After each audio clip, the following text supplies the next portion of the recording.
这时，西装男笑呵呵地问：“怎么，你们也见过这东西？”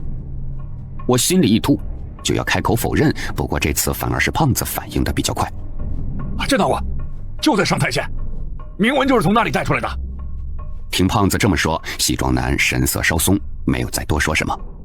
我这时候才反应过来，刚才幸好是胖子及时地打断了我的话，否则我瞎编出什么谎言来，肯定是会被西装男看穿的，那到时候可就麻烦了。我现在对西装男和马如龙两个人已经看清了几分，特别是西装男的行事完全是天马行空，颇有一股江湖气。之前他用裁纸刀给大王村老头喉咙放血的时候，连眉头都没皱一下，这种人手里没有个17、8条人命，我是绝对不信的。还有马如龙这只老狐狸既然能够镇得住这西装男，那就说明他比西装男还要厉害。这两个人要是察觉出了什么不对，肯定会毫不犹豫地做掉我们。在主墓室里，我们除了发现那些缝在一起的尸体，还有浸泡在药水中的人头以外，根本就找不到任何值钱的东西。师傅当时急得红了眼，说这笔买卖亏大了，就是掘地3尺要挖出黄金来。最终我们在地下半米深的地方挖到了一块石碑，石碑上面密密麻麻的写满了战国时期的文字，还特别提到了这个石阎罗。上面说石阎罗是墓主人造出来的，它能够吸取周围的矿物质，让岩石成为它的皮肤的一部分。这是一种可怕的生物啊！我倒吸了一口凉气，吸收周围的矿物质，长成自己的皮肤。他妈的，难怪这东西伪装的天衣无缝。我赶紧问：“那块石碑有没有介绍这东西的详细来历？具体是怎么造出来的？”我看了一眼马如龙，发现他的神色也变得十分认真，似乎是在仔细地分析张三炮所说的话。张三炮说石阎罗居然是人工造出来的，这就有点恐怖了呀！哪怕是现在最顶级的科技，怕是也造不出这种生命体吧？张三炮摇了摇头：“没有，只是稍微提了一笔，说墓主人完成了实验之后，一共只有10只石阎罗存活了下来。我们才知道偷袭我们的究竟是什么了。出去的时候呢，师傅决定再打一条盗洞，这才绕开了那些怪物，侥幸离开了古墓。不过也是从那一次叨叨之后，我们摸金校尉一蹶不振，现在能够联系到的师兄弟也是没有几个人了。”我还是一肚子的疑问，那为什么这玩意儿会出现在这里？张三炮苦笑了起来，笑容非常的难看。这个我就不清楚了，如果不是去过那座墓，我估计也跟你们一样一头雾水。我要提醒大家的是，这种东西绝对不是僵尸和粽子那么简单，它是真正的有智慧的生命体。这也是墓主人穷其一生只做出了10只的原因。他们呢有一个共同特征，那就是睚眦必报，一旦被盯上，他们就会神不知鬼不觉地跟踪你，直到把你吃掉为止。我的脸色骤然变得一片惨白。如果那10只石阎罗都在这里，那我们是不是要把所有石阎罗都给解决了才能彻底安全？胖子摇了摇头，一脸的不信。不可能，一只怪物怎么懂得睚眦必报？马如龙皱着眉头说：“他说的其实很有道理。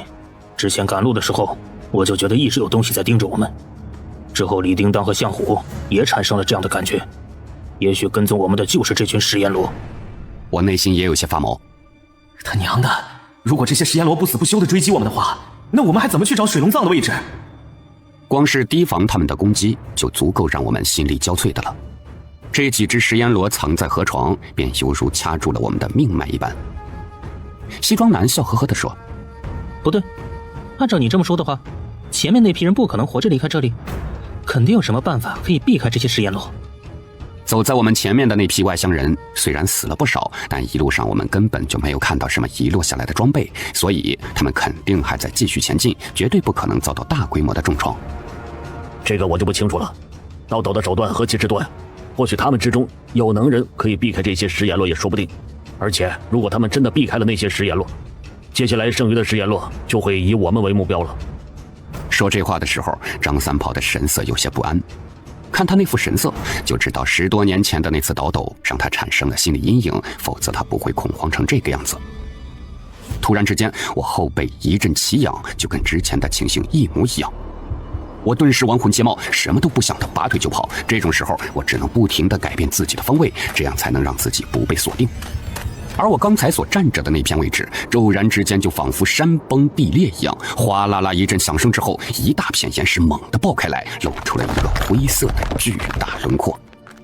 还没等我们反应过来，又是刷刷刷一连串的响声，而那平整的地面一眨眼的时间就变成了一张布满了锯齿的血盆大口。如果不是我们神经一直都处于紧绷的状态，恐怕光是这一下就得死伤惨重了。而且我注意到了，凯撒琳刚才几乎是瞬间就消失在了原地，再去看的时候已经距离那张大嘴很远了。我这会儿也没有心思去惊讶，这一瞬间一共有4、5只食盐螺朝我们攻了过来。胖子吓得说话都结巴了。这他妈什么情况？他们不是只会偷袭吗？怎么还主动发起攻击了？我不是说了吗？那块石碑既然提到了睚眦必报4个字，肯定是有原因的，肯定是我们刚才炸死了他们的同伴，让他们动怒了。在我旁边的一整片河壁突然之间好像巧克力一样融化开来，在那月光的照射之下，一团巨大的黑影笼罩住了我。而后那东西铺天盖地地朝我砸了过来，我顿时一阵绝望。这块石头的面积实在是太大了，大到了我根本就没机会冲出它的攻击范围。那种感觉就仿佛是你像大海里的一叶小舟，而面对的却是庞大的海啸一般。在距离我还有几米远的时候，那块大石头骤然分开，而后露出了一张满是口水和臭气的血盆大口。这一刻，我仿佛正在面对着一头洪荒猛兽。叮当叔叔，拉住！就在这紧要关头，远处传来了凯撒琳嗲嗲的声音。随着他的喊话声，咻的一下，一只飞爪钩就射到了我的面前。我下意识的就抓住了钩子，还没等开口发问，整个身体就已经被钩子给拽得向后飞去了。救了您！而在我原来的位置，猛地传来了轰的一声巨响，那只巨大的食盐螺在地上大口一吞，我也说不准到底有多少碎石头被它吞进了嘴巴里。我看着做鬼脸的凯撒琳，有些怔怔的不知道说什么好了。刚才若不是他及时把我拖回来的话，我就变成这食盐螺的盘中餐了。先别着急卸人，把这群食盐螺解决了再说。我估计整个河床的食盐螺都被吸引过来了。这一眨眼的功夫，已经连续出现了3只食盐螺，最后一只的体型更是巨大无比。如果不是这玩意儿突然动了，我们肯定以为它是一座小山。这得生长多久，吃掉多少食物才会变成这个样子呢？光是想想就让人觉得有点不寒而栗了。我现在真的非常慌张，面对这群从未见过的怪物，真的不知道该怎么办了。而在另一边，西装男反而是选择了主动出击。他一手拿着一把沙漠之鹰，依靠自身敏捷的动作，不断地和食盐螺拉开一段距离，子弹毫不停歇地从枪口中喷射而出。那食盐螺被打得小石子乱飞，而后西装男一个翻滚，将衣服给解开了。那件略显修长的小西装里，竟然挂满了弹夹。大家射击的时候，尽量打在一个位置上，这样他们的恢复能力就会减慢。多打几次，那层岩石外壳就碎了。西装男笑呵呵地说着，紧接着他又冲向了另一只食盐螺，准备将那只食盐螺也给收拾了。我操，这也行？小马哥附体啊！此刻我也顾不上别的了，拿起了自己的沙漠之鹰，对着那只食盐螺也开起枪来。别浪费子弹了，你3枪有2枪都打到了天上，真笨！我被他给说的老脸有点发红。不过还好，这时候枪声响成了一片，暂时也没人注意到我的窘迫。那只食盐螺在西装男和胖子2个人的连续射击之下，已经是连动都动不了了。我有些兴奋。好，又解决了一只，就剩下最后这只巨无霸了。现在看来，这群食盐螺主动攻击，反倒是解决了我们的一个大麻烦。否则，他们深更半夜搞2下子偷袭，我们是根本就招架不住的。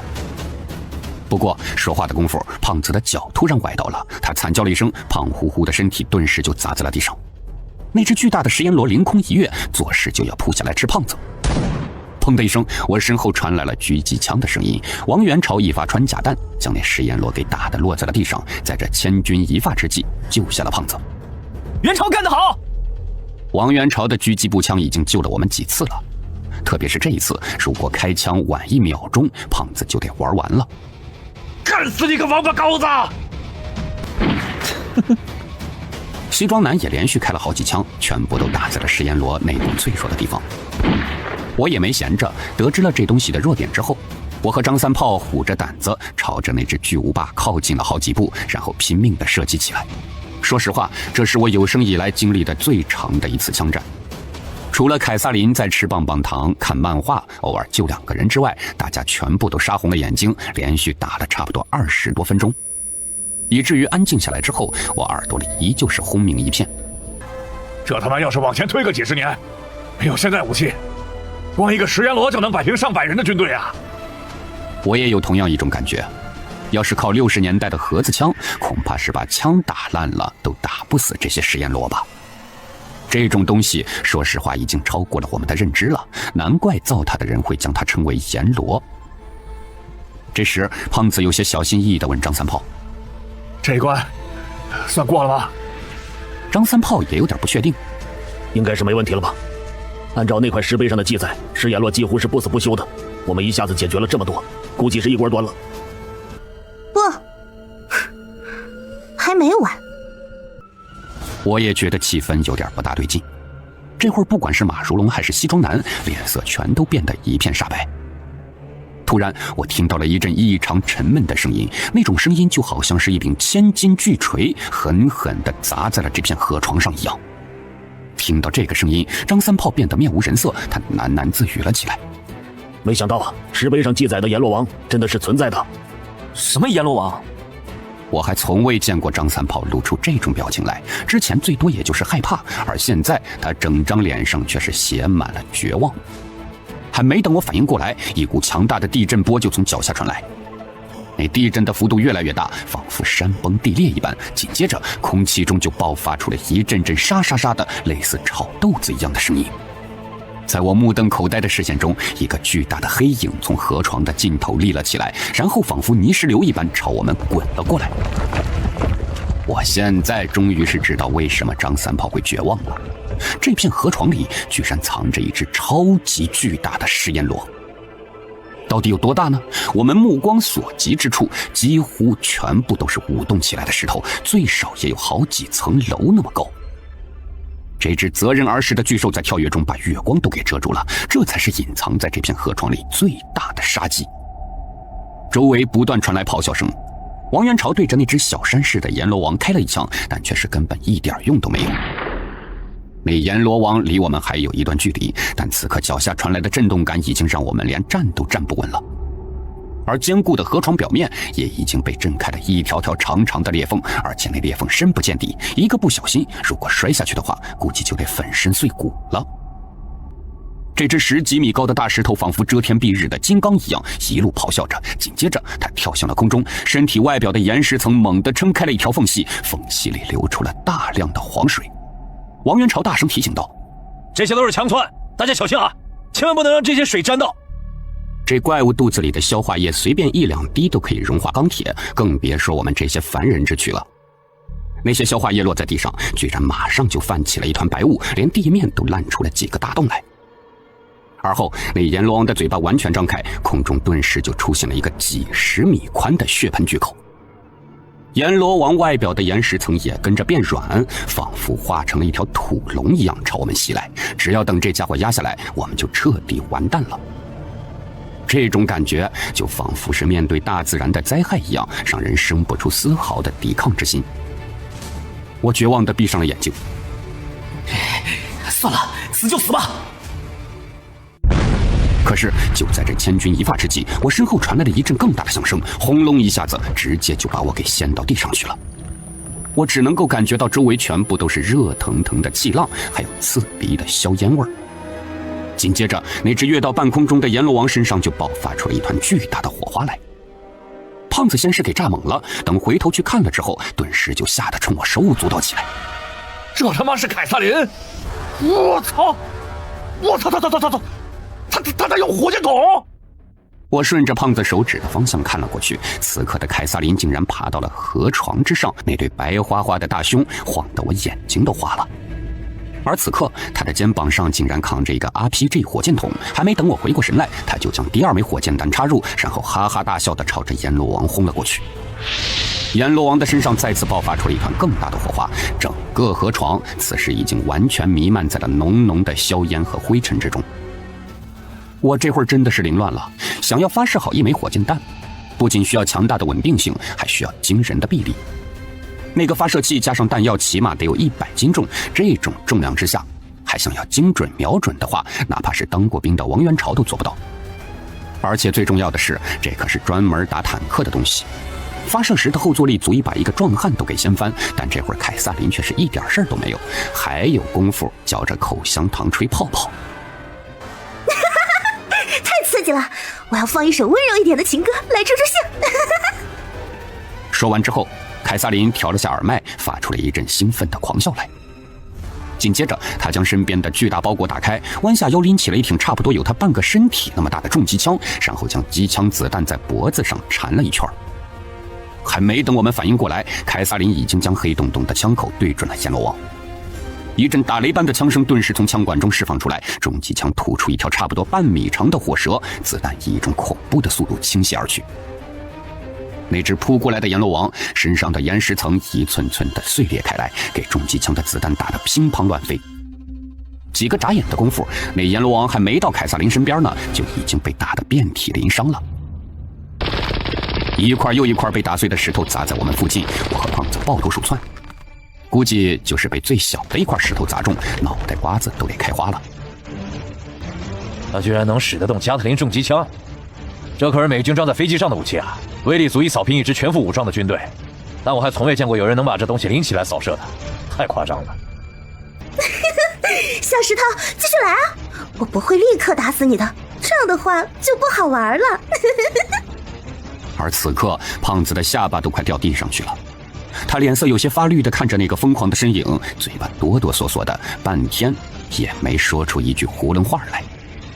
而在凯撒琳站立的那一片河床下面，无数的黄土好像被什么东西不断搅动一样，原来是阎罗王在打着滚。说实话，那种感觉我有点恶心，用我们这儿的方言形容就是搅屎棍。那阎罗王发出了一阵又一阵奇怪的声音，好像是非常的痛苦。而凯撒琳却是一边用手堵住耳朵，一边冲我们做了个鬼脸。此刻，张三炮突然放下了望远镜，他脸上露出了恍然大悟的表情。他肯定是暗组织的人，只有暗的人才会有这种身手。我有些疑惑地问：暗组织？我还是第一次听到这个名词，感觉到有点莫名其妙。而且我觉得不光是他，就连马如龙和西装男也是叛逃出暗的人。这怎么可能？你先听我说完呐。提到盗墓，大家往往都会想到摸金校尉，觉得曹操是盗墓界公认的祖师爷，但其实并不是这样。在三国时代，还有另外一个人比曹操干得更早更狠，那就是董卓。